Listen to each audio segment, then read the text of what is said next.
નમસ્કાર, હું ધર્મેશ પંચાલ અને આપ જોઈ રહ્યા છો ગુજરાત નેશન ન્યૂઝ। કેન્દ્ર સરકાર દ્વારા સમગ્ર દેશમાં હર ઘર તિરંગા અભિયાનની ઉજવણી કરવામાં આવી રહી છે, ત્યારે પંચમહાલ જિલ્લાના કાલોલ શહેરમાં વહીવટી તંત્ર દ્વારા ભવ્ય તિરંગા યાત્રાનું શાંતિનિકેતન સંકુલ ખાતેથી આયોજન કરવામાં આવ્યું, જેમાં તિરંગા યાત્રામાં વિદ્યાર્થીઓ અને દેશદાસ ધરાવતા યુવાનો દ્વારા આઝાદી અમર રહોના ગગનભેદી સૂત્રોચ્ચાર દ્વારા સમગ્ર કાલોલ દેશભક્તિમય બન્યું। આ યાત્રા તિરંગા સર્કલ ખાતે પહોંચી, જ્યાં રાષ્ટ્રીય ગાન બાદ ફોટો સેશન યોજાયો હતો।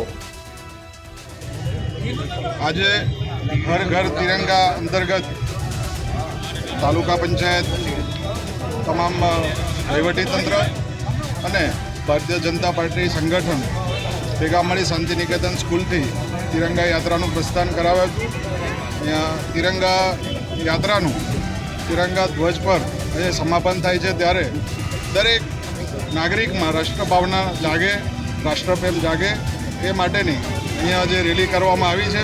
આજના દિને જે સપૂતોએ, વીરોએ બલિદાન આપ્યું છે, તેમના બલિદાનને યાદ